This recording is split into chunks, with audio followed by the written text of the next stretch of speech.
well, versions repeated real quick. Sorry if you heard it, if you're not. But Welcome back, guys. welcome back. Episode 105, Vitality. I'm gonna be there this Saturday. Maybe I'll drag his ass out. Maybe I'll drag Miguel Vito's ass out. Maybe the whole entire GhettoRig crew will be there. Because me and our balls off and let Coke out. You know what I mean? I might Come out, hang out. I might go watch you guys do it. Well, you do the cryo. I did the cryo, but that's so. nowhere near as bad. Cryo's fun. Yeah. That thing is miserable. Yeah, so go do the cryo, whatever you gotta do, you know. It's fun. And the whole thing, you know, please like, subscribe, all that stuff. Talking about that, Natalie, welcome back. Let's get Natalie up. I just got it fixed. Yeah, Sorry. he just got it fixed. Sorry, Nat. Thanks for the heads up. Thanks for looking out. That's the kind of energy I need in the chat. You know, that's why people she's a looking mod. out That's for why us. she's a mod. Yeah. Early day mod. No, she fucking rocks. I got that That's all I got fixed to too. say. I got that fixed too. Just wait for the delay. I'm sorry. Yeah, type it Just in some the music, chat so yeah, they can see okay. it. Cool. Yeah. Mickey's little control panel looked like it bugged out, so might have when he was doing all the stuff, it might have not actually everything gone just through. went away and fucking wanted to do its own thing, but we back. All right, we should be good now. Yeah. We're Yeah. good now. We're Gucci now. Sorry about that, guys. Again, so it's pretty packed episode today. Did you, As usual, we doing that, you know, guys. You know our model. We do usually some self-improvement, some relationship advice, some watches, and some cars, right? If there are any topics that you want to know about, put that in the chat, and we'll research it. We'll get you some more articles about that, and as far as current events go and things like that, right? So we're always open to conversation. Did you see Javante Davis converted to Islam? No, I didn't see that, but I did see Gervonta Davis bought his old block, like his entire block where he grew up. He bought the whole Is he thing. renting the place out, or I don't know what he's doing, but I can tell you this right now. It looks like, oh my God, this hero from the hood bought the entire block. He didn't buy it for you. He bought it because he knows that's going to be a rezoning of some sort. So I have this story, right? Back in the day, I used to sell credit card services to the business to business, right? The processing, right? And one of the processors that I sold the credit card to was this guy. He was a Jewish guy from New York, but he was Russian, so I could speak with him in Russian. He had a friend over. And as we're talking about live drinking, you know, whatever, blah, blah, blah, the guy is like, oh, so you come from a pretty well-off family, blah, blah, blah.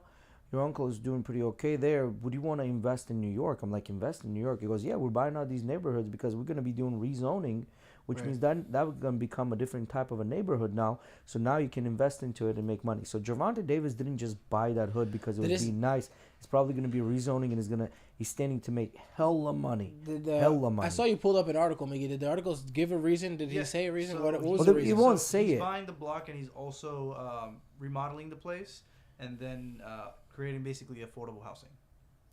Gotcha. So there you go. So he's going to probably do Section 8, paid by the government. Slightly better. Maybe slightly better, but you know, whenever they say affordable housing, that's usually talking about Section 8. And when it's Section 8, that's like guaranteed money from the government. Guaranteed. Business. You will never need to worry about your renter not paying you no matter what the situation is within the government. You know what I mean? Whether it's COVID, it's not COVID, it doesn't fucking matter. They're going to be paying you. So I think it's a smart move on him. He's doing some investments. Yeah, there are going to be people, you know, is he taking advantage of things? But that's, you know, how things are. Oh, by the way, so I saw this reel. This past couple of days, I've been having conversations with different people, right? And the conversation was about how rich people always put the poor people down. Mainly companies, big companies put the poor people down, right? You're referring like corporate greed, basically. Corporate greed, yeah. And I saw this reel that this guy was talking about. I don't know if it was a professor or a guest speaker. He didn't really say what it was, but his whole thing was like, okay, well, the reason you're making, let's say, $20 an hour for that company is because you bring a lot more money to this company. So whatever you produce for the $20 an hour, you best believe that product is going to sell for a lot more than $20 an hour. Because he goes, no matter how much I would care for it, he's never going to have you do a job that's going to pay you $20 and produce $20, which means he keeps no money. No matter how much, like, you're delusional if you think that is. And he goes, at the end of the day, when you go home and you feel cheated, it's because you are. And all those people, like the psychiatrist or whoever is helping you go through it, they're doing a disservice, you know, by saying that you know, you need to be okay with those feelings, right? The bottom line is this. If you work for a company and you didn't create this company, you took the job, you're going to get paid whatever they give you. An amount of job that you're going to do is going to be a lot more than what you're getting paid for. And a lot of times people would be like, oh, well, I want to get paid according to my skill level and this and that. That will never happen because you always bring more to the table to your company than your company brings to the table back to you, right? And it didn't stop me but to think about relationships, how there's one always bringing more to the table. Whether it's female or the male, they're bringing more to the table for the relationship to work, and the other person has to be dependent on you basically proverbially paying them to stay afloat, right? Like whether it's the guy or the girl, but in a lot of cases when the girl brings more to the table, it's usually a breakup. Girls usually don't like that, and majority of the time it's the guy that brings more to the table, and you're basically becoming like a slave to your girl, right? Because you're bringing a lot more to the table, and she's using that for what? For a piece of ass, right? Because let's be honest, a lot of guys. Piece of ass. Come on, it's more deep than just that. But I get what you're trying to say. Yeah, well, a lot of guys are like in a relationship because like if right now guys, so here's the thing, if somebody told to all my guy friends, your girl would not get pissed, there would be no repercussions, none of this stuff. If you sleep with another girl, you would. So if you had the chance to just smash a bunch of girls and never get repercussions for it, every guy would do that. Every guy literally would do that because we're biologically designed for it. But the reason we don't do that, the reason we practice monogamy is because it is hard to acquire that piece of ass, number one. And number two is, once you acquire it, you know how hard it is. And a lot of us are lazy and we're like, well, I'm just going to stick with this. You know what I mean? I got what I got. But anyway, the bottom line is that dynamic of an employer and employee, I don't know, it just kind of hit my nerve a little differently. You know what I'm saying?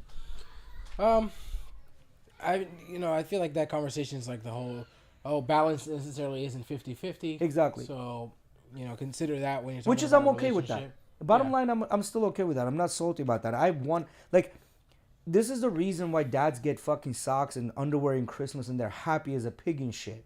You know why? Because when we're kids, we like to receive gifts.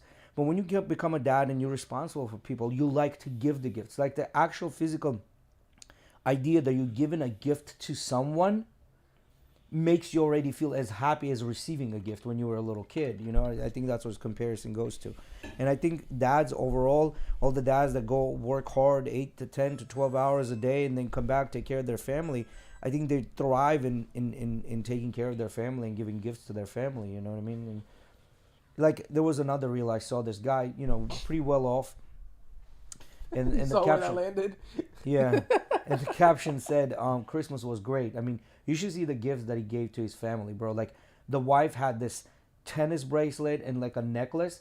The diamonds on this were as big as what's his name? The rapper that got that. Oh, Drake, or the 42 engagement ring thing? Yeah. The size of the diamonds were that big just for the wife on both, the tennis bracelet and the necklace. The daughters both received the badass tennis bracelets. Son received a gold fucking Rolex. You know what I mean? The little kid received something else. The little girl received like a $10,000 Dior bag. And at the end of the day, they showed him, and he had this like sport coat and like Ray-Ban glasses that he got. Yeah. You know what I mean? And he was like happy as shit. You know what I mean? Like you could tell. I mean, for that man, what do you get him, right? You don't get him shit. Like there's nothing you can get him. You guys know that shooting we were talking about in St. Pete that nice happened? Segue. Go. He's not wrong, Mickey. He's not wrong. Biggest ADD went whoop. Yep, pretty much. Squirrel. So today, the one of my UPS drivers, he came by and he lives in the block where that happened, and he was telling me all about it. He was giving me all the cheese, man. All of it. All right. That's the one we were talking about with the gifts, right? Yeah. Oh, that's crazy. Yeah. He said he lives on the block where the kids are? Yeah. He said he lives in a bad block, and he also said that one of his neighbor's kids is terrible, smokes pot, and last week he was How old would you say the UPS driver? The UPS driver, he's late 40s, I'd say. Why don't you move out? Because UPS drivers make pretty decent coin. They're all union. I like the company I work for right now. I'm comfortable and I don't really have to worry too much about anything. I feel safe. I'm not talking about you. I'm talking about UPS drivers. What about him? The UPS driver. Why don't he move out of that neighborhood? He makes a pretty decent coin. Oh, I don't know, man. Shit, you live in Florida. That shit's expensive. That's true. You don't just move out. I mean, I'm not saying just move out, but you can always like move out towards Gandhi in those apartments if they're apartments. But if you want a house, you can always move out in a nicer neighborhood. You don't have to be in like a shit neighborhood. Yeah, but St. Petersburg, to get a house in a nice neighborhood, that's very expensive. Well, yeah, you're right. You're right. At 100K, like if you're earning 100K, this is gonna be tough. And you're alone. I think that guy was alone. He doesn't have a family or anything. He doesn't. I don't think he even likes children. So talking about that, you know what? The other day, we're talking about how house prices are high, and this idea came to my head. You know how I could fix this with if I had a little gauntlet when like this, I could fix it.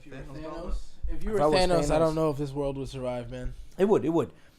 You know how I would fix? He'd be like the dictator. He'd just be offing everybody. No. I wouldn't be offing anyone. Sacha Baron Cohen style? Yeah. No, I wouldn't be offing one. Think about it. How would you fix that? What would you do to fix that issue? Where like prices are going through the roof on everything. What do you mean? That's a tough question like if you were to fix it, how would you fix it? That's for somebody. That's somebody else's problem. I don't get paid enough for that.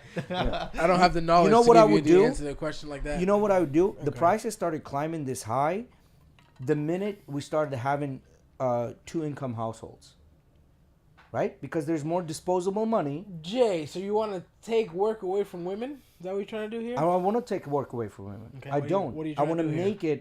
I want to make it electable, which means they can work whenever they want, however they want, and do whatever job they like. Yeah, but check Now, this not out. necessarily if it's going to make money or not, which means that the family will not bring in as much money, which means they will not have as much accessible income. And we all know that people vote with their wallets, so suddenly all the prices are going down. I don't know Spit about it out, anywhere Jay. So else what do in you want to Florida. do? That's what I'm doing. Just snap, and the work for women becomes not a mandatory, but becomes elective. In what way? So how would that take place? Men are going to get paid more, so they don't have to work, or what do you want? I would just make women not wanting to work in a business, like in a outside environment. That would the snap be. They would be like, yeah, no, that's not my thing. I don't want to go work outside. That's what I would do. So Jay would make women not want to work. Yes, I would make them not want to work outside of the house. What would their goal be? To find the man that will work for them? Yeah. That's your snap of a finger? Yeah. To make things cheaper? Yeah. I don't think that would work. Well, think about it. If people don't have excess income to spend, who's going to buy the houses? Who's going to buy the bread? Who's going to buy the broccoli? If you don't have excess income, you're suddenly going to start spending less. If you start spending less, what do companies have to do? But men are also going to have to make more, right? Because keep it at the same. But how would you regress that? Because things are still going to be very expensive. When companies are throwing away millions and millions of dollars of product because they cannot sell and the shareholders are dumping their shares and the shares are going down, they're going to lower the prices. So when people aren't able to afford things and everyone's basically struggling for a while and can't afford it, it's when they're going to drop the prices. Correct. I don't think that's going to work, Jay. I don't have to be an economist to... But it would, because then that free market economy would kick in. Like the strong would survive, and the weak will it's gonna be a lot perish of as far as the companies go. There's gonna be a lot of people who don't. No, but I would want to do it overnight. Not like after 10 years, half of the population would die off because they're gonna have food. You know what I mean? Like overnight, snap of the finger, all that happens. Oh, just convert the universe already. Yeah, because you snap the finger, prices go down, and women elect. Okay, all of it happens all together. Okay. All together. I feel like a lot of women choose to stay at home nowadays. Hi, Myrna. After they have a baby, just simply because of the fact that daycare is so expensive. Just one child, probably a week, you're looking about $200, $300 for daycare. If you have a regular 9 to 5 at McDonald's, you're working 8 hours, you're making $500, $600 a week, maybe at most. So think about it. $300 goes towards daycare, and then the rest is what, rent? So let's say United States average for women. At that point, it's better for women to just stay at home. Can you pull up United States average income for a woman? So we're not just saying numbers out the ass. I think it's in like 20s. It's like in the mid or high 20s. There you go, mid 20s, $25,000. If an average woman in the United States median makes $25,000, right? And average daycare costs $300 a week. That's $1,200 for the daycare, right? That means at the end of the year, you're paying $15,000 to daycare. So her $25,000 income just went to $10,000. So you telling me that I'm gonna let my wife work for $10,000, come home tired, doing some fucking dead end job that pays her only $25,000 or $10,000 at the end of the day, make no fucking sense. Because by her staying home, we will be saving actually $5,000. Think about it.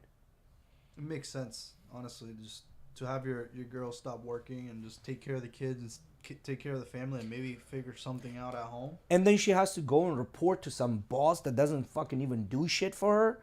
Like, come on, man. That'll make no damn sense. And that will eliminate the dual house income, right? And then at the end of the day, I think the families will be doing better. I think there'll be less of a hoery around, you know? But then again... You guys see that Tesla one can dream, right? robot story? Yeah, I saw that. The guy at the yeah, click on that. I thought that's pretty cool. Dude. Where's it at? Now, this is a catfish though. Tesla worker attacked by robot, left trail of blood across factory floor, right? So this is a catfish article for you to read, like a catfish headline, right? So read the article and you'll see what I'm talking about. It's a clickbait. That's what they call it. Clickbait. Tesla worker attacked by robot, left trail of blood across factory floor. A robot in Tesla's Texas factory pinned an engineer down and sank its claws into his back and arm, leaving a trail of blood, according to an official incident report. Another worker was forced to hit the emergency stop button to free their colleague from the robot's grasp when he was unable to escape. He then fell a couple of feet down a chute designed to collect scrap aluminum, according to technology website The Information. The engineer is said to have suffered cuts that left blood across the Austin factory floor, but did not require any time off work. The robot was one of 3 that should have been switched off to allow the engineer and his teammates to perform maintenance, but was accidentally left on. The report states that the robot, which was designed to grab and move car parts, was running through its normal motions when the accident happened. In other words, it did not go rogue. See what I'm saying? But the way they put that article is like, oh my God, so AI apocalypse. If you ask me, it was his dumbass fault. 100%. Yeah, it's pretty because much... if the robot's moving around, like meaning it wasn't turned off, so what was happening? Maybe they were doing maintenance and he like tripped it. It's whatever just he was doing like when he was turned any off. other tool. If you're at a restaurant and you're cutting tomatoes with a slicer and you cut yourself, the slicer does not instantly become something that just wants to kill you. Yeah, it's your dumbass fault. Yeah, you just misuse the tool. Isn't that funny how that you can relate to gun control? Guns don't just kill people; it's people that kill people. So bottom line, it tells you like these clickbait bullshits, right? And at the end of the day, I would like to think that Elon is pretty intelligent and he has some sort of lights on this fucking robot to indicate that this motherfucker's still on. Well, and if you don't pay attention at that light and you don't turn it off. They thought about having an emergency shut off. Why does this drink say it's so weird? I don't get it. Well, what'd you do? Like fucking outdated? No, the first like 5 sips it was fine and then it just tastes weird maybe? Now. Damn. That's probably what it is. Maybe the ice. Fuck. I don't even dump it, make a new one. Drink water. So yeah, so there you have it. That's your clickbait number 1. So here you go, guys. You heard it here first. That happened, but it wasn't really robot's fault. I threw out the Zen because I thought it was that, and it wasn't that. AI is not taking over. So there's also the number 1 thing that destroys kids' confidence, according to a Harvard-trained parenting expert. Honestly, we should, before I even start into this, I encourage a little bit of bullying to kids. I do too. I highly encourage it. Yeah. I think public schools are a great system. Oh my God! So highly encourage is I think a little far. But here's what I mean by that. I encourage a little bit of bullying. Yes. Don't make the kid kill himself. You know. Yeah. So this is what I want to fill in on this. I was listening to Patrick Bet-David. So apparently he was with his kid in the mall shopping, and he was in a dressing room. They're like messing around with his kid because his kids do jujitsu, and you know how the kids are when they do jujitsu. You try to do something to them, and they're fucking like trying to get these arms in, like they're trying to trip you down. You know how it is with Rodrigo and them. You know. Yeah. They're messing around in a dressing area, and there was this lady in the 60s is looking over them. He goes, "Oh, I remember my kids." When they were younger, they did that. He's like, oh, really? He goes, yeah. He goes, so what do you kids do now, you know? He's like, well, one is a lawyer, one is a doctor, one is an engineer. She's like, oh, my God, so they're all 3 winners. She goes, yeah. He goes, what is the secret sauce to that? He goes, the secret sauce to that is when you try to discipline them and you say you're going to do something, you do it. Meaning if you're going to tell them you're going to take the iPad away, you're going to take the iPad away. And this is the bullying that I'm talking about. I'm taking your iPad away if you don't get your shit together. And the kid doesn't get their shit together, iPad gets taken away. You're getting cold for Christmas because you're being naughty, and kid gets cold for Christmas. You know what I mean? So that type of bullying, I think, is important because then you give them a very low standard where the kid is like, well, I can just get away with anything in life. Where then life is going to smack them in the face. Because life is not your parents. Life doesn't love you like your parents. Life will smack you in the face. I've seen this tactic in parenting that I'm not a big fan of. And it's like they'll make like a fictional monster.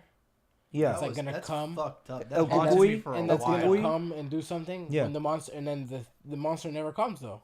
Well, as grown-ups, we have that fictional monster too. You think about it. Bills. What do you mean? I mean, that's not a fictional monster, bro. You don't do it, and it's actually gonna come. No. In real life, we with grown-ups, we have the fictional monster. What's the fictional monster? Think about it. The government. Think about it. Who's the one thing that will smack you over your head and like send you to hell? Religion. God. He's the fictional monster for grown-ups. Yeah, but when you don't believe in God, then what? Well, you don't believe in God. That's why you have the police. The government, like you said. Yeah, the police. You know what I'm saying? You got Uncle Sam. Oh shit. Yeah, I mean, I guess you always have fictional or not fictional, but you do have monsters that keep you in check. In your head, it's real, right? But when you start like putting into this head of the kid that there's this fictional monster that never comes. The adult's monster, I'm telling you, it's Bills. I'm telling you. Yeah, because Duke Energy, that's a monster. They'll turn off the lights. Yeah, but they're real. None of these are fictional. I guess God is technically fictional, but if you believe in it, to you, it's not. Yeah, but that's the point. Just like the kid believes in El Cucuy. Right. But then, like you said, it's like a bullying that's like bullying, you want to say, right? It's what do you really call it? It's a discipline that's bluffed. It's a straight up bluff. Yeah, but nowadays everybody the calls iPad that isn't fucking a bluff. Yeah, but everybody nowadays calls a little inconvenience as bullying. You know what I mean? That's the issue that I have. Like, I'm not saying like the mean bullying where like the kids bully each other to the point where someone is like committing like self-harm or they're beating the kids. Americans, not that. You know, not I don't that. see a lot of that's Americans violence. doing that type of raising. No, hell no. No, I don't. Yeah, they don't go out their way to create this monster for their children. The best that they can come up with is, I'll take your Nintendo away. When was the last time you talked to an American friend and said, oh yeah, I remember when mom would take the shield and smack me with it? Never.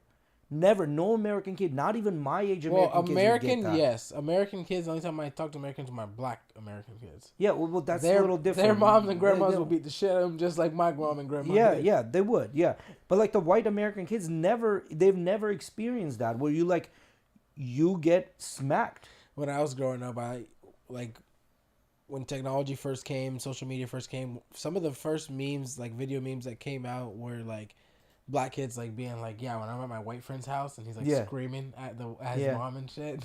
Yeah. Just, like, get out of here, Karen. Or like that one, who's the Ariel Spears has a who's the comedian that has a joke about like Ariel Spears has one. Bunch of comedians have that. He's black comedian has a joke about like one time where he because he had a white friend over, his mom came in. Ariel Spears. Dave Chappelle. I think it might be Dave.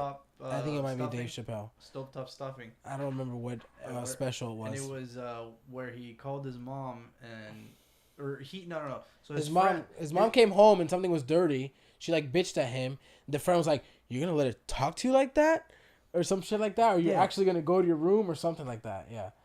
You're thinking about something else now. No, I'm thinking of That's one. That's Ariel Spears, man. No, I don't even know who that is, bro. It's Ariel Spears. Ariel Spears. He's funny as shit. He is. There's also this guy on YouTube that just released two full stand-up comedy shows of crowd work. Nate Jackson. Guy's a killer. He is hilarious. He can keep a crowd entertained looking at them, and he just doesn't stop. He goes around the whole entire room. Damn, Miguel, you're getting shouted out as the best Valorant player ever. Oh, wow, yeah. Thank you. I agree. I'll take that. I agree. He's the best Valorant player Wizard, ever, you know who that is? I have no idea. Well, I can concur. Miguel is the best Valorant player I know. Diamond 2, baby. Immortal. Next act. What the fuck were we talking about? The comedian. Dude, Aries Spears, Nate Jackson, those two guys are both killer. Very good with crowd work. I want to go to a comedy show, man. Especially after seeing those comedy show. There's a comedy club in St. Pete Beach. Tampa Improv, I think, is better because it's right in Ybor. I want to go. the thing with the improv comedy shows, like you got Cam Patterson comes down to everything Tampa a you lot. get there is fucking hella expensive. The tickets are pretty cheap, but once you get that table and you order food, bro, they charge you for like a ranch, they charge you for blue cheese, they charge you for carrots, they charge you for like everything that they bring to the table, they charge you And for the it. drinks are pretty fucking expensive too. Yes. They're around $15 a drink. Because I bought, I think it was in Sam's Club or Costco, there was a package deal back in the day. I bought like tickets to the comedy improv for like $50, and there was like tickets for like group of 8 people, like 2 tickets for a group of 8 people, like 5 tickets for 2, 4 tickets for like 4. There's like a huge package, right? Like each show is $20-$30, but that was like $50 for all of it. I'm like, oh shit, I scored. I get there, bro, I done spend another $150 just there. It's like, what the fuck? Yeah. You know what I mean? Yeah, I didn't know it was And that expensive. the comedy tickets Yeah, are like the gas in a they're gas like, station. They're like $20. You know what I mean? They want you to come in inside. I want to go though. It's I've never been to a club here. I've been downtown where they had a comedy club on Mondays. It was like a little pop out thing. They did all right over there, but it wasn't anything crazy funny. I feel like a club would be a better scene because everybody's there to laugh. If you just go downtown into a random place, nobody's there to laugh. Everybody's so serious. So salty You can and feel shit. the tension in the room. Well, what about we can do like when the bigger comedy people come in, they do that in the Star Center usually in Tampa. You just go out there. It's a whole auditorium. I've been seeing a lot of comedy comedians coming through Mahaffey Theater actually. In St. Yeah, Petersburg. Mahaffey. They'll do that in Mahaffey as well. Yeah, Yeah. I'm down to go to something like that. And then you were right there downtown. You know, Yep. it's usually Friday, Saturday. You just go out downtown, I've do been your to thing. a comedy event. It was from the guy that did Hangover, the Asian guy. Mm-hmm. He came one time, and he was His hilarious. stand I'll up allow it. It was a free ticket. and I went, and hilarious. It was funny. I've seen one of his specials before. I feel like, and his stand up is hilarious. He He's talks about very his witty. wife. He talks about his wife. I think his wife's like a doctor or something, right? Yeah. Bro, He's that a shit doctor is as well. He was a doctor as He's a well. doctor. hilarious. well. That shit is hilarious. Anyway, yeah. So what do we got next? What articles do we have next? All right, we have some Watch time. All right, let's switch to watches. So this is another website that's pretty big in watches. So this is their compilation of 2023 best watches, right? Luke Chopard again So That's appears. very nice. I agree. You know, it's the second list that they have it on. You know, and even the back, the work, that looks pretty. You know what I mean? Yeah, it's got a micro rotor. It looks like. I don't know how to pronounce this one. I think it's blank pain. Blanc Pain. I think this is more of a ladies' watch, like that. Blanc But that mother of pearl and diamonds look really nice because it's more of a jewelry piece. It's a very good looking girl watch. I would Yeah. say. Yeah, it's Mhm. very It's I one of agree. those watches where the Roman numerals kind of match the setup. Yeah. I think it's the color. which color I'm not combination I'm as not a well. big fan of Roman numerals, but that one looks nice. There's another Another Blanc that's one. pave Rainbow. type of deal where there's multicolor. That's pretty cool. Rolex Cellini. I do kind of agree with this one. This I is love the these. newest. These are actually That's kinda the cool. that's the newest Rolex's. What do you want the going out to gala event watches, which is really nice and I like. Oh, it. nice. Got an open case back. Yeah, it's really nice. Another Lang. I don't. Well, field watches. I was never big on field watches. I like this the secondary dial for the seconds. I think it's nice. I don't know if it's for What seconds. Might the be for hell the is 24 Yeah, hour. I don't know what this is. I think they just threw one in there for the crazy For look. the shits and giggles. Yeah, for the shits and giggles. Yeah. I don't, what the? Wait, go back. I want to see. Look at the hand. Yeah. Look at the second hand. Mm. The small one for the I hour. think it's just more of the shock factor from the form. You know what I mean? That's what they're going after in this one. Laurent Ferrer. This is It's a micro nice, watch very- brand. Very simple watch. Yeah. Kind of almost reminds me of those cheaper. Is it? I don't think- Vincero watches. Yeah, I don't think Laurent Ferrer would really like that. That's But cool though. I'll give yeah, them that that piece right the there. case back, Micro like this is roller. what I'm talking about. When you have the case back, you want to see the craftsmanship that went into it, you know, and everything's perfect, shiny, and like there's no extras, you know. So yeah, there you go, guys. That's this website's top 10. But let's see. I don't want to perform a motion for some random stranger. Delivery worker said Burger King customers told her to smile since it's Christmas. Now, before you go any further and read the article, how do you guys think about that? Go back up. It's pretty self-explanatory. Yeah, I don't think we even need to read the article, right? Like, so I don't think anybody should be telling anybody else to smile. Mm-hmm. I'm one of those people where like if I'm going to smile for a picture, like smile with your teeth, I'm like, dude, leave me alone. Let me smile how I want to smile. Yeah. Right. Or, Well, like, but cause I'm my sister tells me I have a resting bitch face. That sometimes like my mom thinks I'm saying something rude, even though I'm just kind of talking to her normal. She just takes it that way because the way my face is. That's why I like candid pictures, because people don't like to smile a lot of the time. Yeah. So I have to hide a lot of the time to get a really nice candid picture of them smiling. so here's the thing. That is the best. Those are the best pictures of people smiling. Is when they're off. Yeah. But you know, there's a certain muscle that triggers in your face when it's a real, like, genuine smile for a laugh or something like that versus you smiling for the camera. Mm-hmm. So it actually looks different. Here's When my you see the camera, you instantly change. here's my unpopular idea about this. I think number one, Burger King fucked up by hiring her. Number two, she fucked up by not following the company guidelines. What are company guidelines? Is just a smile? Yeah. Any company that you go work for, they're telling you need to be pleasant. And what's pleasant? Smiling. So part of your duties is be pleasant to your customers, which means that includes you smiling. That So- doesn't mean smiling. So this person, she should never let it get to that point where the person told her to smile, because she should automatically have smiled already. Now I get it. There's a lot of things going on in people's life, and you don't know what's going on. They might not be in good mood. Don't fucking work in a customer-facing environment. Then go work somewhere in a fucking stocking shelves. But- You won't need to smile. You won't need to do Jay, shit. so you expect someone that's gonna work in retail environment to never have a bad day? No, have a bad day. But part of your duties is to smile. I don't give No, a it's shit. not. Yes. So just because you're Yes. being pleasant, I have been pleasant to many customers working in a retail environment without having to smile at them. Now, see, this is what I'm trying to say. Smiles are for your customers. They're not for you. They're not. They're literally are for the customers of your company. But period. you can be nice and pleasant to someone without a smile. You don't agree with that?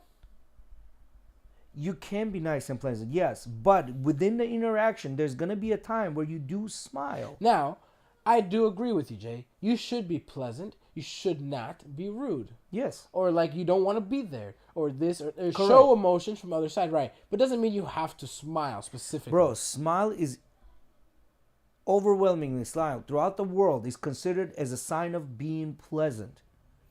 Smile is literally the number one. It's literally like the cornerstone of any business. Let's ask Google. As business, smile is literally the cornerstone of any business that ask is Google for me, customer maybe? What do you facing. want to ask? When being pleasant, do you have to smile? So the cornerstone of any company, especially in places like that, bro, like that's part of your job. Do it. Smiling affects how other people perceive you, making you more generally approachable as well as pleasant to be around. More approachable or more Correct, pleasant. because But by you don't have to.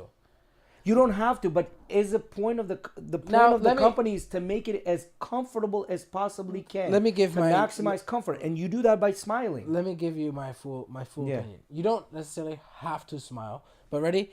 I'm assuming Yeah. that this woman that is complaining about someone asking her to smile, she probably did something more than just not smile.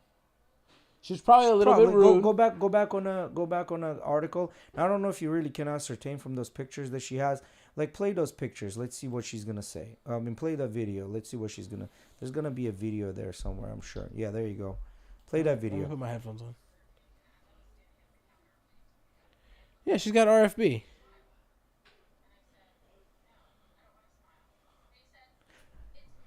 Stop. Pause it.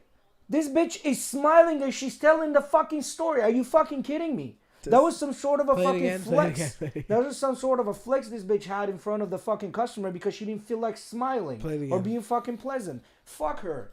She deserves to be fired.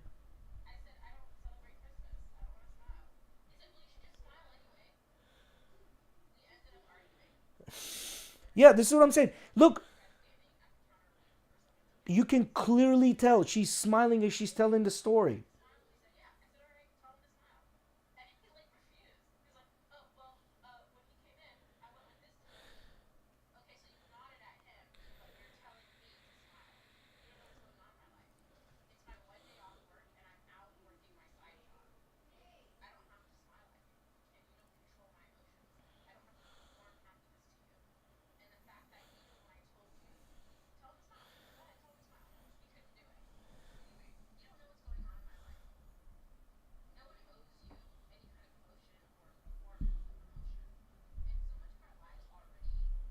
Well, you do own a performance of emotion when you're working. When you're working, exactly. I do disagree with, because if you're working, enough of this fucking nonsense she's spewing. If you're working, you should not be rude to people. Correct. Just because you had a bad day or it's your Number day 2, off. you don't like that? Open your own fucking Burger King type of franchise and tell all your people not to fucking smile. At the same time, she contradicted herself. She said, "I'm not smiling. I don't celebrate Christmas, so I don't care about Christmas." But then you say that you cared about you having your one day off at normal work and you're working at your side job. Why do you care so much that you're having to work at your side job if you don't care about Christmas? It should just be a normal day for you. Exactly. That I disagree with. I just think that she's a fucking walking contradiction. This is a fucking narcissistic behavior. What I'm trying to get at is, like I said, I've had many pleasant and nice interactions with people working in a retail environment without having to present a smile. No, I get that. I mean, they didn't see my face for 2 years. What?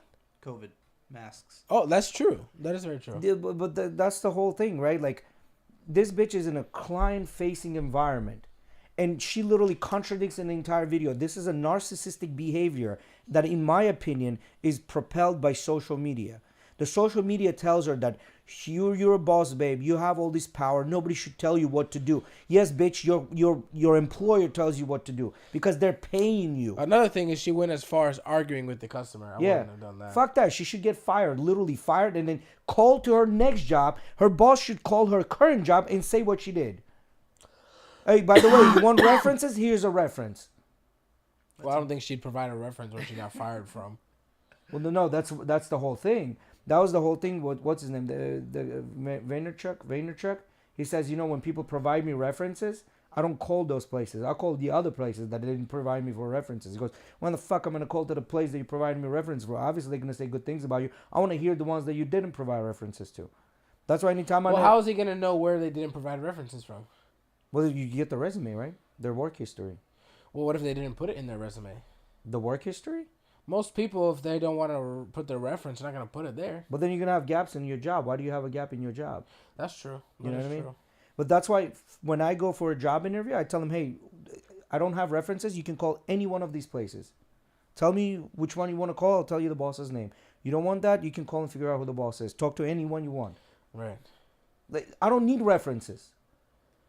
I don't need to bring you references because you can pick up the phone and call anyone. And everyone is going to be of same opinion about me than the guy after that. Why are references such a big thing for jobs too nowadays? Well, the references is a way to tell that you have a good character because you can have a mask on during the interview, right? And a lot of times it's a good way of quickly understanding who you are by talking to other people. And I think that comes from us being very communitarian type of species.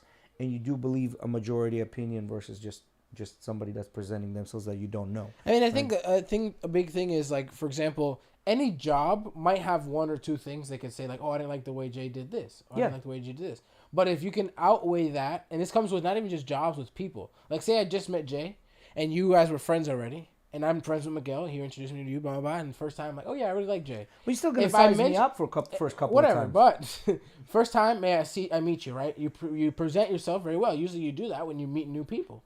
Right? You present yourself, and when I tell Miguel, like, damn, Jay was really cool, instantly, whatever comes out of his mouth first will tell me how Miguel thinks of you. Yeah. Whether it's bad or good, because if it's bad, that means that there's more bad things notable to him than there are good. Correct. And if the vice versa. Correct. 100% agree with you. 100% agree. And I think this whatever she's doing, and this is going viral, and apparently they're saying good to go, boss babe, and all that shit in the comments, is just fucking gaslighting. She's an idiot. After making this video and going viral, you don't want to go viral when it has to do with your job, bro. Come on. Yeah, like, and to me, I'm a big proponent. You didn't create the company. Create the company. Do whatever the fuck you want. If you cannot create the company, stop complaining. Sorry. The global distribution of wealth. Yeah, I thought this is a pretty good article, right? So, this tells you how it's all distributed. And what was interesting to me, if you go back up, so under 10K, if you look at it under 10K, it's pretty like even across the board, right? Except for China. See, I find Europe, it hard to believe that Europe is such a small chunk. For under 10K? Oh, for under 10K. Under 10K, okay, yeah. So go down. Then you have the 10K, 100K, which then shifts to China having a big, big part. China is definitely the leader in this one. Gotcha. But then as you go down, Europe and America 100K to start 1 go million up. is pretty close. If everybody's pretty evenly distributed, except for Africa, South America, and what was the other one? Yellow. Uh, India. India, and then as you go down even more, then Africa starts dominating. I mean, America starts dominating, and so this kind of gives you an idea how rest of the world lives. You know what I mean? And this is why I don't like when people talk shit about United States. No, we're not perfect. However, we're one of the wealthiest, North America in general, which includes Canada, right? We're one of the wealthiest countries in the world. And when people talk shit about America, I'm like, well, you can go live in Africa. You know what I mean? In Or India. you can fight our champion. Sean I don't know. I think Strickland. Yeah. or Sean O'Malley, depending on your size. Yeah. So I have a few things to pick But, with America, but don't forget this. By the way, did you see all Jermaine talking shit about Sean O'Malley? Like he went on he's like, man, if I knew that's gonna be the pay-per-view numbers, I would have just waited, trained more, and then fought like around March, because apparently was complaining that it didn't make money. But anyway, continue. really, because I no, we can talk about this because actually I saw Sean say that whatever pay-per-view numbers he was putting out there and saying it was like, I think he said it was like 100 and something or 200 something. That was in contra to what Sean said. Exactly. Saying Sean that said it was numbers like, were not high. Yeah, no, Sean said that they were higher than what Aljamain said. Sean said that they were a lot higher than what Aljamain claimed. Well, there you go. Then that means they were going back and forth with that shit. What were you saying? About living in different countries and That there are a few countries, not few, but there's a decent amount of countries that you can look at around the world where I would like to move if I had the money. yeah, of course. If you're independently wealthy, I mean, shit, move to fucking, I don't know, move to Colombia, shit. You live like a king. You can do that, definitely. But the money is being made in the countries where the wealth is. Like, you got to go to the places where the wealth is. Now, in those places, you're not guaranteed, but at least you have a chance. You know, You have a better chance to make money in North America than you have a chance to make in Africa or India, according to statistics. Well, that's for sure. That's for sure. And there's also a lot more people over there, too. And that, too. And then, there's South America, the entire South America. I mean, yeah. Let's be honest here. So, I don't know. Teachers explained their concerns over how Gen Alpha... What the fuck are Gen Alpha students? That's after us? Mm-hmm. So ours already ended? Yeah, well, there's a new gen, right, that coming through. So what you're saying is they're done talking about us. Yeah, they're done talking about now how... it's all about the Gen Alpha. How Gen Z is no more... So we're the ones that we're not... Okay, got you. What is she talking about? So teachers explained their concern over how Gen Alpha students are behaving in class. Today's generation is much different than the previous ones, and that is due to a lot of factors. However, the most prominent factors have to be access to social media and excessive usage of electronic gadgets. So much exposure at an age when you cannot entirely understand the difference between what is good for you and what isn't can only result in overall stunted growth. In a video posted by Newman Music Academy, who goes by, I don't even know his name, on TikTok, Chi, as an educator, talks about how Gen Alpha needs to do better to not stay behind concerning emotional, mental, and academic growth. She begins the video by stating that even though she has been talking about the terrible behavior of Gen Alpha kids in the classroom, no one took her seriously because she's too old. Well, she finally came across a lot of young Gen Alpha teachers addressing the same. She also stitched a few videos of other educators saying other Gen Alpha students. One educator said, "This is my folder of crying teachers, and they're confused and frightened by the behavior of Gen Alpha. They're saying Gen Alpha is defiant, aggressive, and disrespectful and rude." Another one said that having to teach and work with Gen Alpha as children had been the most traumatic experience of her life. Many also mentioned how they respected no authority and are quiet and misbehaving. One such educator also pointed out how he teaches the 7th grade, but the kids there are performing as per the 4th grade level. Isn't it funny how millennials talk a lot of shit about boomers being shitty parents? Shit. So, back to that shooting that we Boomers are shitty parents. You know what? No, boomers are shitty parents. We knew that. There's boomers are enough shitty research parents. around that. The reason boomers are shitty parents is because they didn't like the conservative ways of their parents. So they raised their kids like lackluster. And then these lackluster kids are raising their kids even more lackluster. So you're getting this fucking snowball effect of lackluster people raising lackluster people. But then again, you also have the issue of children raising children. That is true. Yeah, that's true, but I don't think those numbers are as much. I think the gen populace usually gets the kids around Mickey, you about want the to look same up the time. stat? When do the majority of women have their children? What age? It's in their 20s, but that's been growing. It's going into 30s now. So, by the fact that that's going into 30s, that means a lot of these more millennial women, because a woman that is like my sister, 8 years older than me, in her 30s, is or now starting 30s or more, is meaning a millennial, and let me see. 15 to 49, that's too fucking large of a... Come on. Yeah. There's probably a breakdown of percentage-wise. Give me the bell curve, bitch. Come on. Go back up. Yeah. Yeah, the graph works.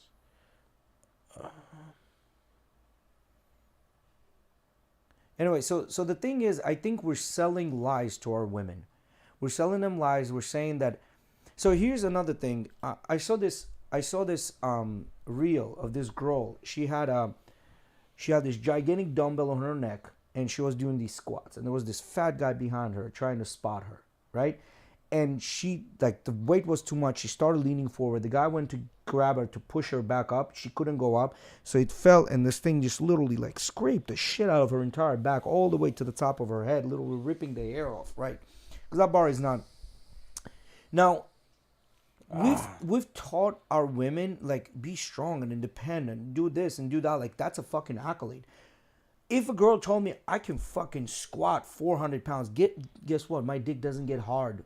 Like, by you squatting 400 pounds doesn't get my dick hard. It doesn't. But it doesn't, bro. But I mean, if someone, like, for example, this girl is probably squatting all this weight, she's probably doing this because she's into lifting weights. I get that. I get that. But why don't she be more into something that's going to be... What if she likes that, bro? People like certain things. Everyone has tastes. You know what they say in Spanish, they made colors for a reason. 27 to 30 is typically when they have their first child. Got you. So there you have it. Which that age used to be lower, which decreases the risk. If it's lower, it decreases the risk biologically. All I'm trying to say... The New York Times reported in 2018 that the average age of first-time mothers is 26, up from 21 in 1972. Yeah, this is good for corporations because corporations have an unlimited supply of workhorses, right? Because when women basically have children, they kind of fall off the workhorse, and now they don't have to. For men, it's also what the hell's wrong as well. with my phone? So instead of 27, they're going to 31. Yep. Which really isn't a bad age. I feel like that's the age that I would feel as a guy the most confident. What year were you born? As a guy, 33. To have a child. 83. So you're a millennial. Yeah. So, but yes, as a guy, I agree with you. I'm a millennial. But as a girl, that's a terrible age. As a girl, that's a terrible age. Yes, because I don't think it's a terrible age for women. In a man's eyes, if you look at it in a way, it does devalue the woman in a way. No. This is biologically terrible, like actual biology terrible. What age is this again? 30. By 30, for women to have children after 30 is really bad. Because at 35, it was like high 30s. At 35, it's considered geriatric pregnancy by all the biology books. At 35, which means 90 to 95% of her eggs are completely gone. From what I've seen, geriatric pregnancy just means it's high risk for complications. High risk, correct. The reason, okay, so let me just, that has to do with let me track eggs. back. So let me track back why.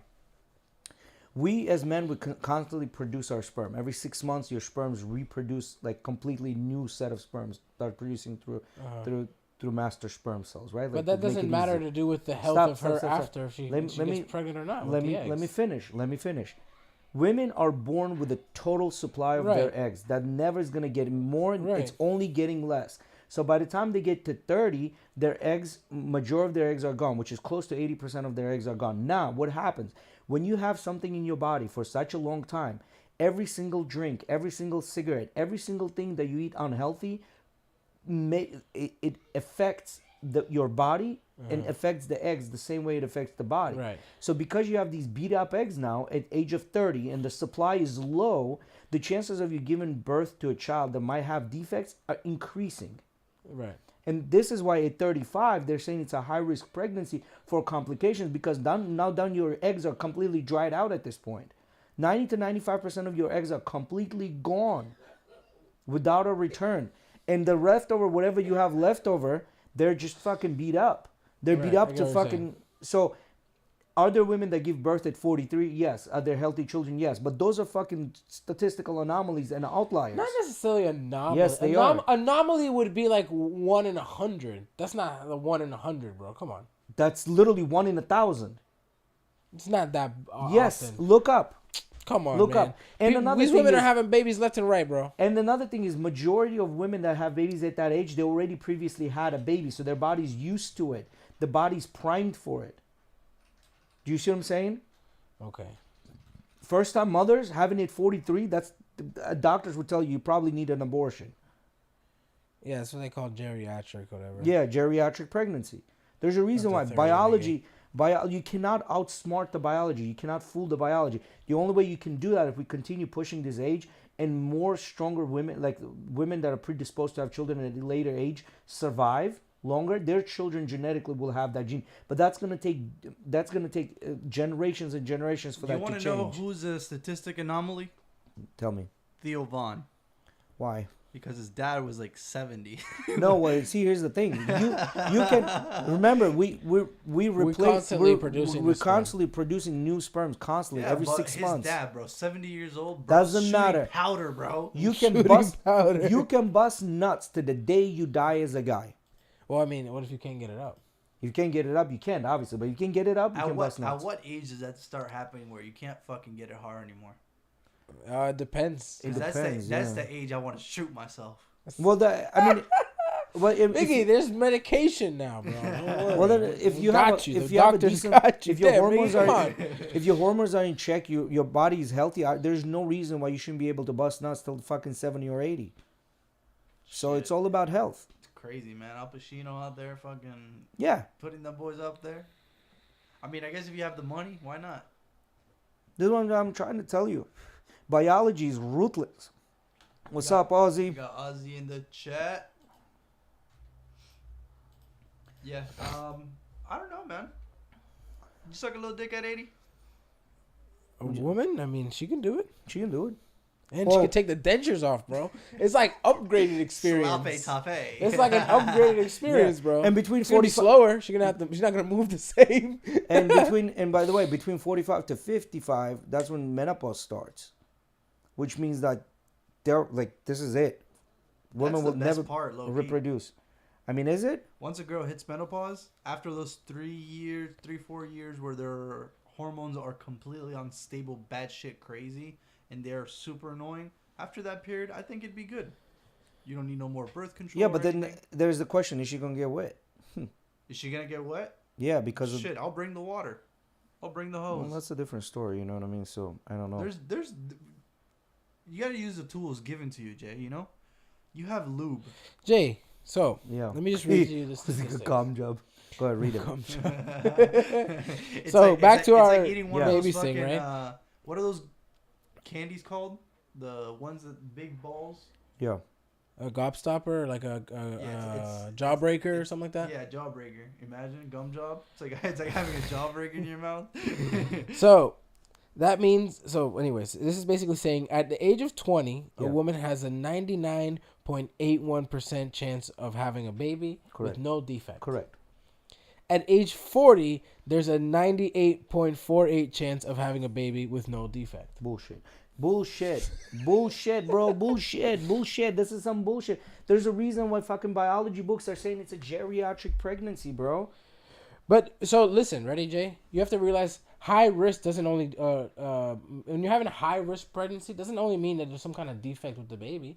There could be something wrong with your body. Correct. So you're not housing it correctly. Correct. So or something wrong with the baby's growing or this and that. But a lot of times they fix these things. So what they're trying to say, they can fix those things. This is why IVF is becoming so popular, because women cannot get pregnant.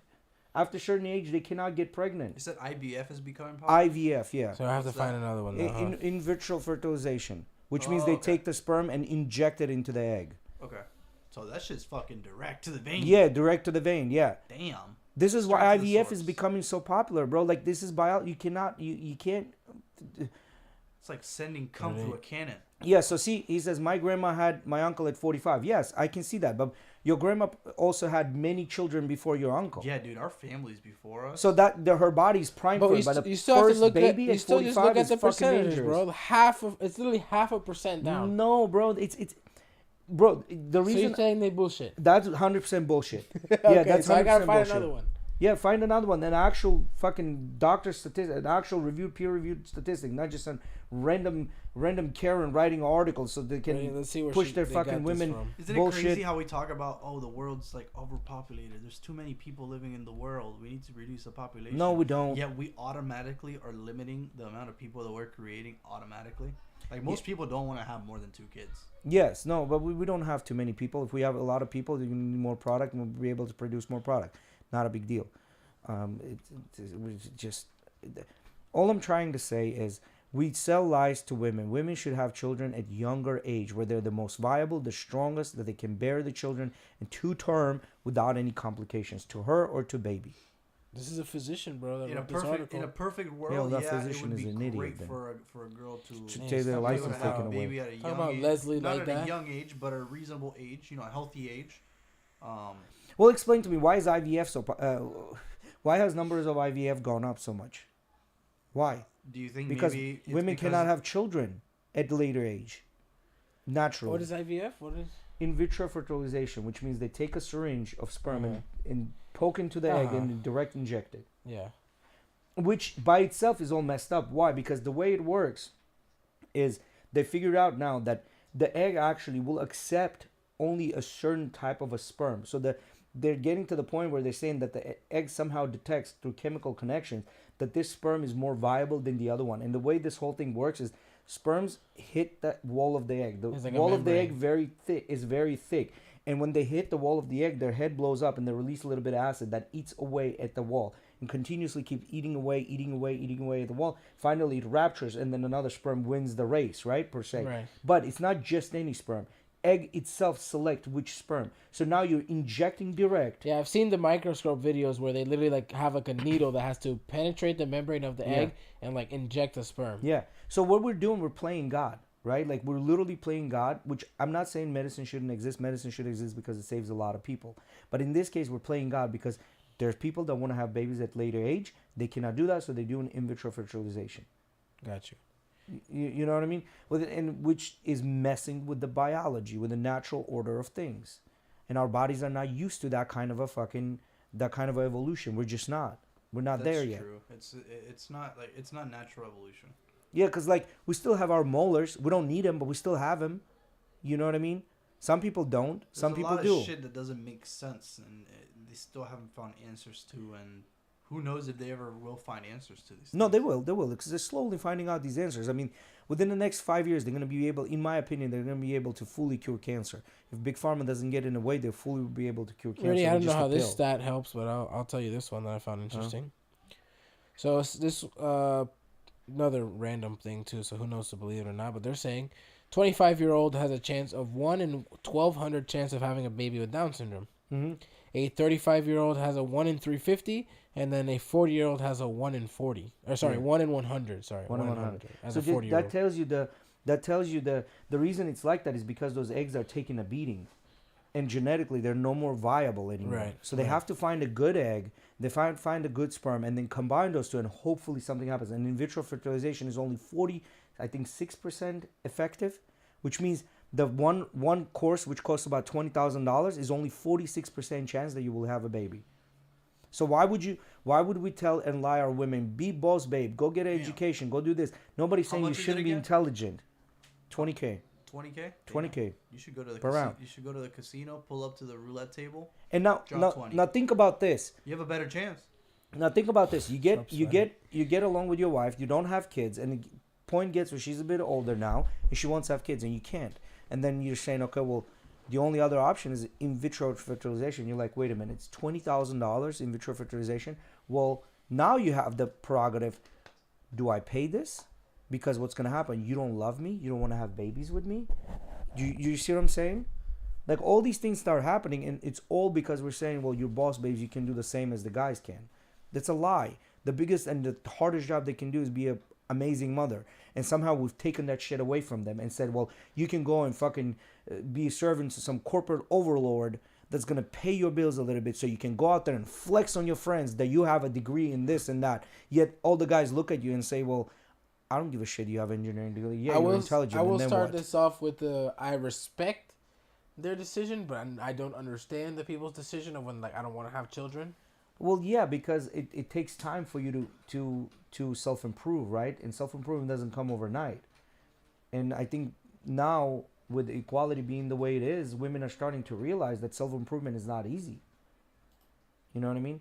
Climbing those corporate ladders, being there, being the boss babe. I like this percent, this thing that Miguel. 45% of companies plan to eliminate bachelor degrees requirements for some positions in 2020, which I agree with. Like there are some customer service jobs that do not need a bachelor's degree as long as you can have a communication, you have any basic skills to understand what's going on. You don't need a bachelor's degree for that. My AS might be starting to be a little better now.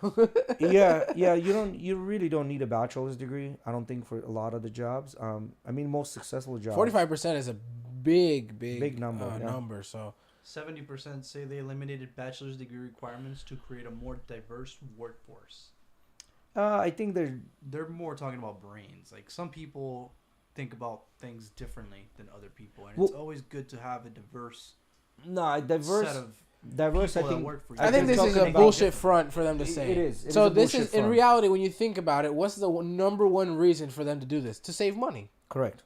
Because now you don't have a bachelor's degree. Because you think about it, the bachelor's degree costs some kind of money. Correct. And that's how it all works. Mm-hmm.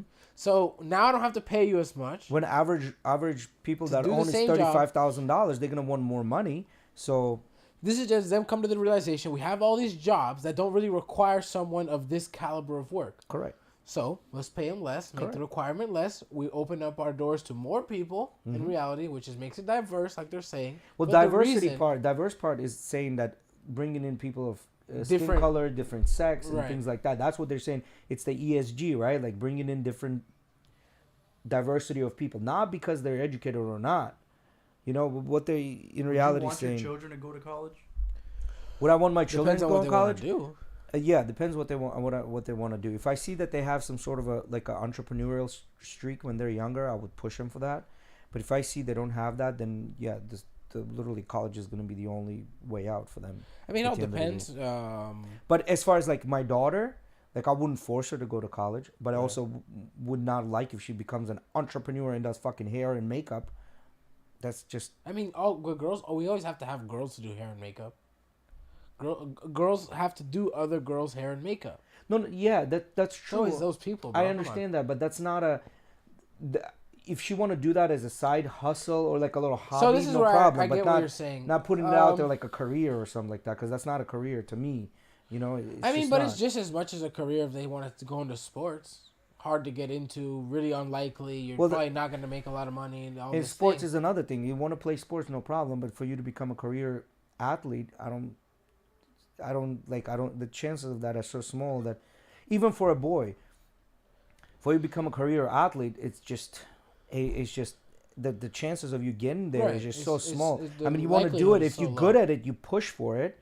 But if they're not good at it and they're okay, you kind of recognize that and say, okay, well, you need to start going this way.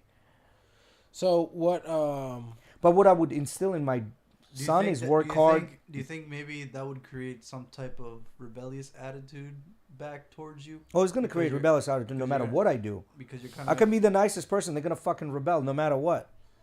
They're going to do that. So my job is to discipline them, to raise them half-ass normal. So when they go out there, I know they're going to fuck up. And they're not going to listen to me or anyone else that's older. They're going to fuck up. But at least those fuck-ups are not going to be those large fuck-ups. You know what I mean? I'm not saying putting the fear of God in them when they're like coming up like socially awkward and shit, you know. I mean, you see a lot of this. Like for example, I knew a lot of girls like our friends of Emily's and stuff like that they had like Muslim backgrounds, right? And they were the girls who loved to do the most shit under the radar. Of course. Right? And because they were the ones who, like, I heard of one, like, her brother used to beat her and shit like that. If she did some dumb shit, like smack her for no reason. Her whole family was like that towards her. Because I think she had gotten caught. And so at this point, they were all like, you know, she's the devil. Yeah. Right? So, but that's not necessarily a good way to raise a child. But do you think she would be like that if she was in whatever Arabistan she was growing up from? Whatever stan she came from. She wouldn't. It's this culture in the United States that ruins the kids. She lived over there? Well, no, you have to look at it this way. It's not necessarily this culture that ruins the kid. It's knowing how to raise your kid in this culture. You can, bro. Older is extremely liberal when it's all about your feelings, and you can do whatever you want as long as you think about it. Like, for example, a dumb shit. If my daughter came out like, I want to shave my head, you're not. The minute you shave your head, I'm packing all your shit and kicking you outside the house. What do you mean? So, like, go daughter? fucking become a drag addict. I don't give a shit. Like, until you're under my roof, you're not doing no dumb shit like shaving your fucking head. What's the big deal about her shaving It is a her big head? deal. It Why? is a big deal because they're universal cues of attraction in a world. And if she stands to find a guy that's going to be provider, going to respect her, give her a good family, work really hard to provide everything, she needs to have those cues as well. So if the guy is going to go all throughout his life and better himself, this bitch needs to go through her life, better herself too. You're worrying about your daughter's attractiveness as a teenager? Correct. As Correct. a teenager. Because if you don't instill it then, when she grows out to be 20, 25, when it's time for her to have her own family, she's not going to have those basic building blocks. Bro, she's got a long time to grow. Yeah, When you're a but she needs to teenager, learn how you to think wash her one- ass when she was young. Well, Or brush her teeth. wash her ass. I mean, I'm not necessarily keep saying I'm going to be longer a hair. fan. Ready? I'm not necessarily I'm going to be a fan of my daughter getting her hair. Yeah, like- but I but understand. going as far as you're going to get kicked out because you cut your hair off? That's a little far. But see, these are the cues of attraction, right? Cues of attraction. Kicking her out is a bit extreme. Right. Listen, I would probably roast Yeah, her you to the sound point where crazy. she'd never want to do that You ever sound again crazy. in her life. You sound crazy. You Yeah, know your it's wife's crazy not or going to be not. with that. well then You remember when I said- that's not the wife I you would remember have. when I She needs said to be on I- a board 100%. That would never happen. I encourage You a little bit of can't bullying. expect any woman to be on agreeing side with you that they're going to kick their daughter out because she shaved her head. Well, any woman that's gonna be next to me, first of all, she's not gonna like the idea that she shaves her head to begin with. So she's Well, gonna like I raise said, I'm this not a child fan of in it a way either, that but you're she not going to doesn't want to shave kick her head. out. Come on, bro. That's too No, far. bro. Like, no, it's not, because I think like this whole shaving of the heads and doing all this bullshit extracurricular activity on the side comes from the mother and the father not being aligned with how they're supposed to raise their kids. Or she's you wanna- into some pop band that's popular at the time. and Hey, well, she guess wants to do what? it You like all sit the them other down kids. and you explain to them that pop Or band, what if she said, I wanted to give away to cancer. I wanted to cut my hair off and give it away for cancer.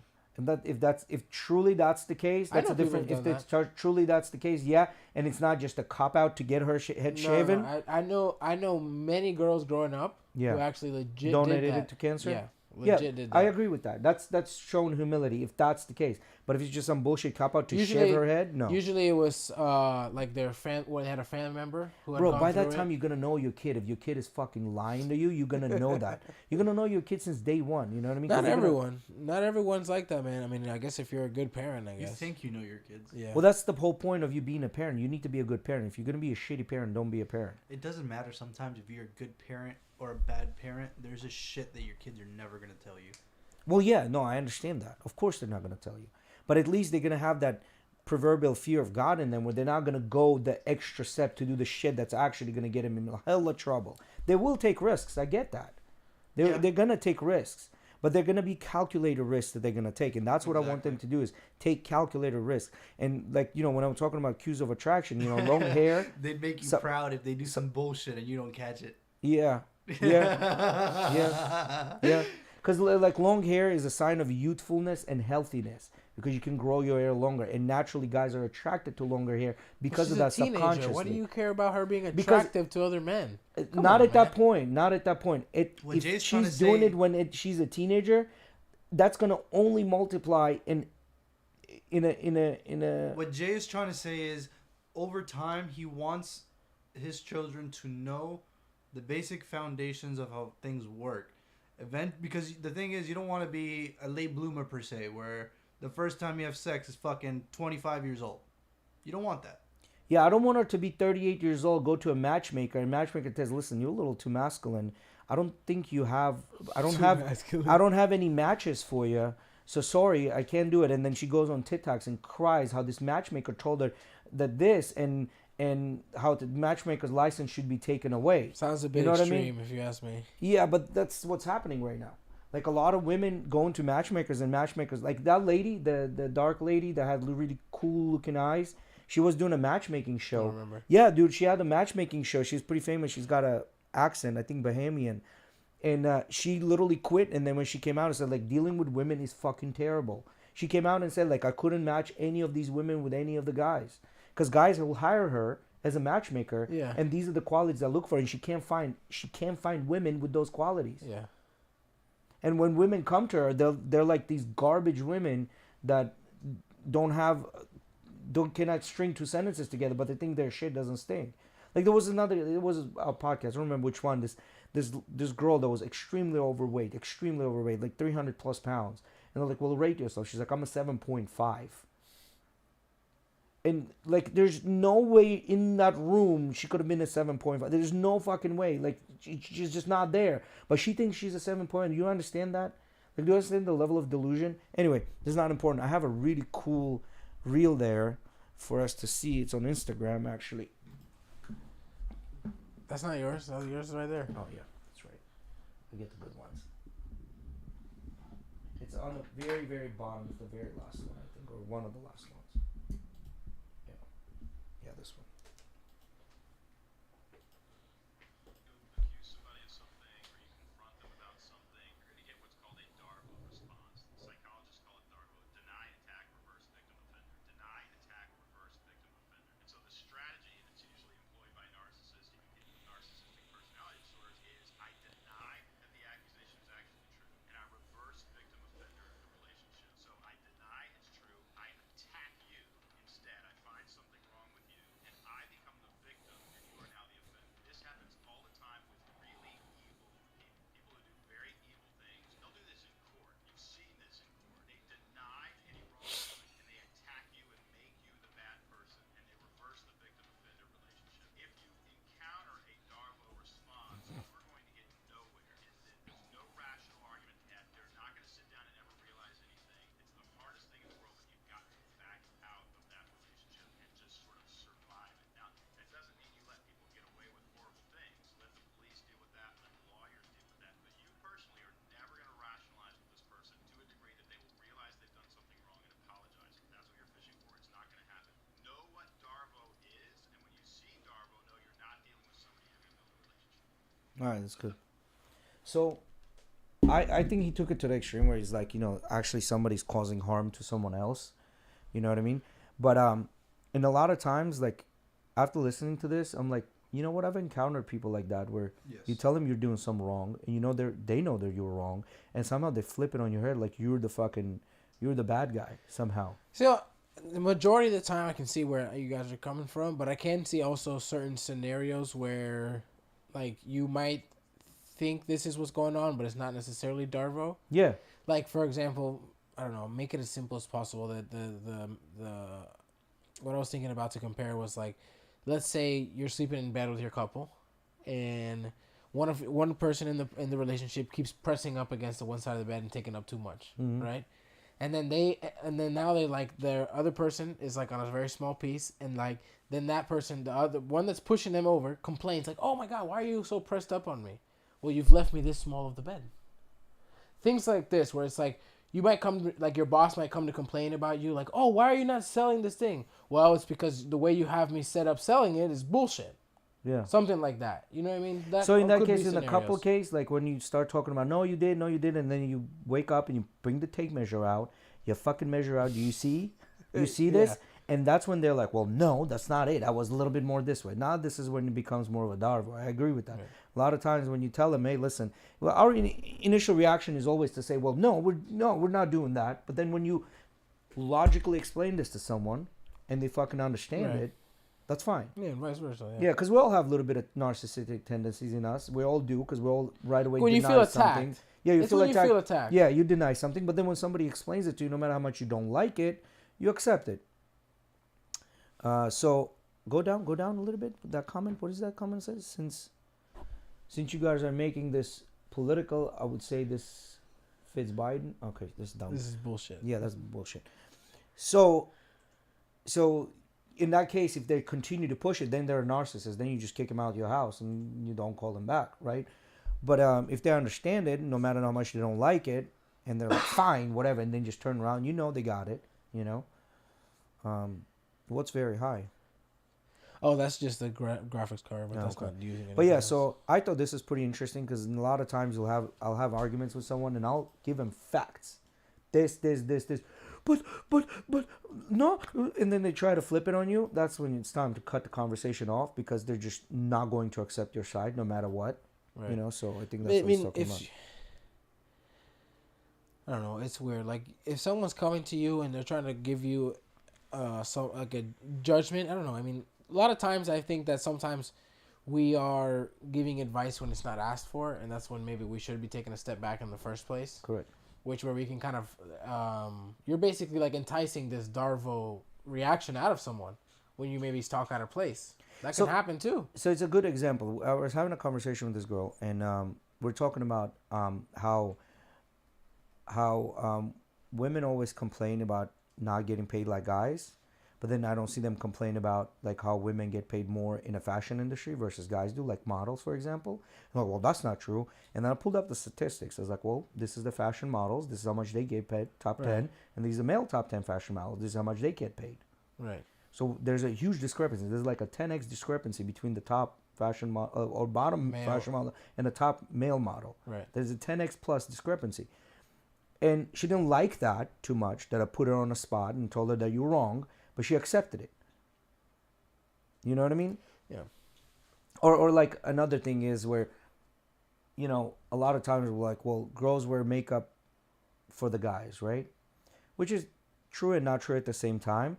But then you'll go 50-50. And I saw this reel how the guy wanted to go 50-50 with a girl. And the girl pulled out like her makeup, like pretty much to show how much time it took to get ready. And the commentary was, well, wait, I thought you do this for you, not for me. Since you do this for you, you should be able to go 50-50, right? So because it took her a long time to get prepared, right? Okay, that's what they're saying. That's what. So she shouldn't do 50-50, but you're doing this for you, right? Because that's what you say. Or another thing is, like, I had to go over the years throughout my life to get better, to go to the gym, make money, do this, to even get on your radar where you go out on a date with me. So mine started years ago. All you did is put a little bit of makeup on. When you try and put that factor into what your preparation went into this, yeah, that's not, they're not going anywhere with that conversation. Mm-hmm. Right. You're not. In that case, that's one of those things where you need to quit because they're narcissistic sidekicks. I don't know. I think it's one of those things where a lot of times for the first time, if you're going to invite, like, I don't know why this is like that, but the way I feel is if I'm going to go out of my way and I'm going to go and say, hey, girl, you want to go out to eat with me? Mm-hmm. That invite right there is like, I want to pay for your food. Of course. I want to take you out and pay for your food. Yeah, of course. Now, if the person comes up to me and it's like, hey, you want to go have drinks? Don't expect me to buy you drinks. Yeah, but I would still pay for the drinks. You probably still would. I still do it. You probably still would, but I feel like there's something about the action of like you going and inviting them out is part of that. I feel like it's a weird argument. No, if once in a while you shouldn't have to. Shouldn't have to. It's all about if I would like to. Because at the end of the day, when I'm going on a first date with a girl who I really like, it's gonna make me feel better about myself paying for her. Yeah, well, I don't necessarily a little bit feel better, but because it's just an unspoken dynamic that you need to keep. Now here's the thing: I'm not saying go out there and spend hella money. It could be just a simple date, right? Tacos, bitch. And then, or if a girl says, "Well, I don't go on coffee dates," well, then buy. I don't know you. I'm just trying to get to know you on a first date. I shouldn't be investing this much into you because there's a thing that I bring and there's a thing that you bring. There's this clip of this guy. He's like in a Charger or Hellcat, right? Like loud ass Dodge muscle car, and he pulls up to the girl. And she just stands there at the door and he's like, puts the window. He's like, are you going to get in? You better come around and open this door. And she's like, bro, like, let's go. Like, come on. Like, you going to get in or what? Are you serious right now? You really asking me to do this? I don't open doors for myself. Bomb. Yeah, he just took off. He just straight up If you're going to be that stuck up bitch on a first fucking date because you're trying to flex and put some sort of fucking, these are the things that I'll do, well, fuck you. Go find somebody else. Now, I will say this. Ready? I do understand if a girl starts to put that onto her list. Like, for example, if a girl starts doing a weird thing, like the first weird thing she does on a date, you're like, okay, that's weird. Then there's just another thing. And eventually there's so many things that are going to add up. Like, okay, no. Why do think about it. Why do these things add up? No, listen, though. And the same things vice versa, right? So if you don't open the door, you don't say hello, you don't do nothing when she gets in the car, you maybe rude or whatever, those things might add up and she might be able to put that on her list. But that alone for like, oh, I'm not going to mess with you because you opened my door or something like that. You know what I mean? Like, so think about it. if you're inexperienced and you come to work, right? Let's say you're repairing cars or whatever it is. You're inexperienced in repairing cars. You're just learning, right? There are tricks and tips, or even construction. There are tricks that you can do to make your job easier. You don't know these. It's the first time you're doing construction. Somebody has to tell you these tricks for you to understand them, right? And this is my opinion. There's no proven fact with this. I think what happens is girls go out more on dates with more guys. They start accumulating emotional baggage and they start adding shit to their list because they're inexperienced, right? In the beginning, they're inexperienced. They don't know their list is not that big. Now, after done, being thrown dick in their face several hundreds of times, or not hundreds, whatever amount of times, they get to the point where they just start adding to their list more and more and more because now they're fucking hurt emotional. So from now on, I'm going to accept from guys only this, and this, right? I feel like that happens vice versa too, though. No, if you're actually no. If you're actually looking to have a girlfriend, it is. Like if you're just on a night out for bullshit, whatever. But like if you're going on a date with a girl that you're actually intended to maybe date or whatever it may be, right? But over time. No, so here's the thing. If you're coming from a scarcity mindset, I can see that. But if you have girls around you and you do go out on a date quite frequently, do you really think of first time going out with a girl, you're going to date her? First time you're going out, because first thing in my mind is smashing. Depends. I mean, yes, there's that. There's always that. First thing is smashing. I don't even think about a relationship. I just want to smash. There's also the consideration of maybe you know the person for a while, or maybe a friend of a friend that you know, whatever it may be. Well, most of the relationships that start are usually so. Like that. What I'm trying to say, fuck, you got my shit fucked up now. On that first date, right? So when you have all those qualities, the same thing can happen for a man where, like, there's a lot of things you start to pick up over time, cues and red flags or whatever it may be. Yeah, but we don't become emotionally baggage, right? Like the red flags that we have is because they're going to be bad for the future. She just wants them right now so you can prove it to her that you deserve her. You know what I mean? To me, when I look at red flags, I'm like, nah, these are red flags. This is not going to be. Explained one more flashy than the other. It's the same thing. No, it's not. It's not because the girl wants it right now because she wants it all at once to her right away. That's why she has this list. I have the red flags because it's showing me that in the future she's not going to be a dutiful wife. But to her, it's like I want to be treated this way from day one and continuing on. It's going to only increase. For me, it's more like, these are the red flags. These are the bad behaviors that she's going to display throughout her life, and they're going to go only increase. Do you see what I'm saying? Same thing. Not really. It is the same thing, bro. Not really, because you're expecting we don't come prepackaged. You basically are. It's the same thing, bro. It's the same thing, bro. You're explaining it in a slightly just using different wording, bro. But I do agree with you. That's why the guys need to go out on a lot of dates. That's why I say you need on a minimum. There's a thing in the community. Well, they're saying 50 times, right? That it's not 50. Where some is 30, some is 10, some is 20, some is 50. You need to smash 50 girls. You need to date 50 girls for you to start understanding how women think. I don't think that's necessarily true either, but okay. Well, it's not necessarily. As I said, some of them it's 10, some of them it's 20, some of them 50, some of them it's 1 only, right? Like it depends. But I feel like the same. That's why I'm saying the same thing. Look, you're gonna create what you call baggage in both worlds. Yes, you are. But we can deal with the baggage better than they can. That's the difference. Because life already emotionally batters us. That's a different conversation. Yeah, because I don't think women are emotionally. I think women are emotionally stunted. The day that they start getting a lot of attention, that's where their emotions get stunted, and that's when they stop growing up. They only start growing up again when they don't get paid for their drinks at the bar anymore. That's when their growth continues. But in between that, they're emotionally stunted. Which us guys, we need to continuously grow. So we're always working on ourselves, and they're only working on themselves before that age, and then after the age when guys are not buying drinks for them anymore. So I would like to know the percentage of women that are in long-term relationships. I don't know. It was 50%. Percentage of women that are in long-term relationships who are on single household incomes. Single household incomes. They usually say it's when you're when you're a top percent earner, like right around 5% earner or 10% earner. That's when the women start getting more towards the house. And that's when the divorce numbers go down. That's about single. Yeah, so 50. We know that. I just found that interesting. What is? It means 46% of those over 18-year-old are single. Yes. Yes, So 46% that of means 18-year-old. So in theory, my chances are every 1 out of 2 girls that I talk to are single, although they secretly are telling me that they have boyfriends. Correct. They're all the girl, bro. There's a couple of lies that girls tell you. And one of the lies is that you're the only one she's talking to. You're not. Even when you're in a relationship with her, she's always talking to some guy that's a backup. And that's a natural survival method that girls have developed through evolution. It has to be that That's way. a little far-stretched too. I'm telling you. Every single girl's gonna Not be every talking single to girl. Come on. Obviously, we're not talking about every single. We're talking That's what in you said, generalities. though. We're talking in generalities here. We're not I talking feel about like that's also a small percentage of girls who No, are it's gonna not. be doing that. It's shit not. Like that. It's not. The ones that are raised properly, yes, but there's not a lot of them raised properly around us. Remember, we talked about how this culture fucks people up. I mean, that's what you're saying. I feel like that's necessarily just bad parenting. Well, part of the fucking culture, right?